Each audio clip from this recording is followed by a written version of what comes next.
We want to talk more about the sign language interpreter at Nelson Mandela's memorial on Tuesday. We're joined by Laura Peterson and Julie Rems-Mario in Fremont, California. They work at the California School for the Deaf, as we mentioned, and Julie herself is deaf and will be communicating through an interpreter who is off camera here. Thank you for joining us. Laura, I do want to start with you and get your reaction to the sign language interpreter. What did you think? Well, when I first heard about it, actually from Julie, I thought, oh, okay, well, maybe they weren't qualified. Sorry. So in order to explain this here, we're wanting to provide access to everybody in your audience. And so because I understand that there's no captioning, so Julie is interpreting so that everybody in the audience can have access. So I just want to clarify that because people may be not understanding why Julie is signing right now. So when I first heard about it, I thought, oh, okay, maybe it was somebody who just wasn't very good. But when I actually saw the video, it was really clear that they did not have the semantics, the hand shapes, the normal attributes of any sign language. I don't know South African Sign Language, but there are things that are uniform in all sign languages. And it is worth mentioning that there isn't an international sign language, is there? I mean, there are different sign languages in each country. But Julie, I do want to go to you. Are you outraged? What do you want to see happen here? Well, really, I am upset because really it shows a lack of respect for our human right of language equality.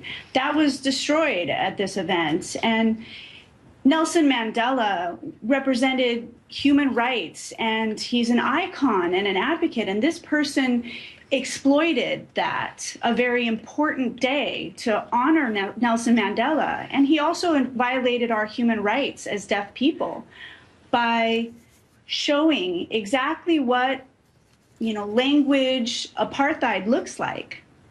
And Laura, as we saw in the story that Errol Barnett brought us just before the break, this man, this interpreter, he has been in trouble before, but there have been no consequences. How does somebody, as far as they were concerned, he had credentials to do this, how does somebody end up on the stage next to all of those dignitaries on such an important, historic day for not just South Africa, but indeed the world? How does someone get through to that point when they've been in trouble before? All right, so your question is, how does he end up on this stage? It's not, unfortunately, it's not that unusual. It happens not just in South Africa, it happens around the world. It happens in classrooms here in California.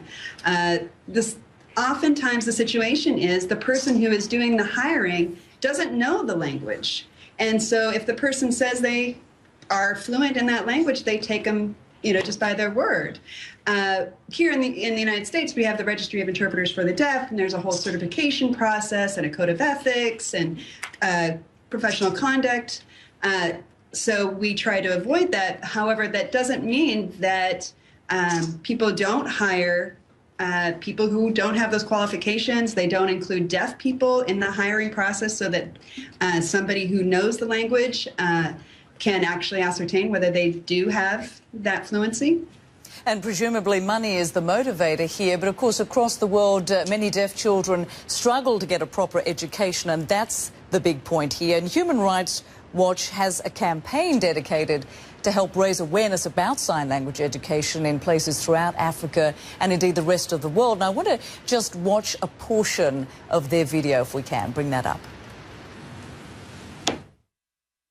My name? Good. Yours? Yeah, and good. My name? Good. Yours? Your name? You are not Anne. My name? Yours. What is her name? Yeah, beautiful. She's very good in taking in the sign language. It's very important to her because she can now be communicating to other people. While she was at home, there was no sign language being taught there.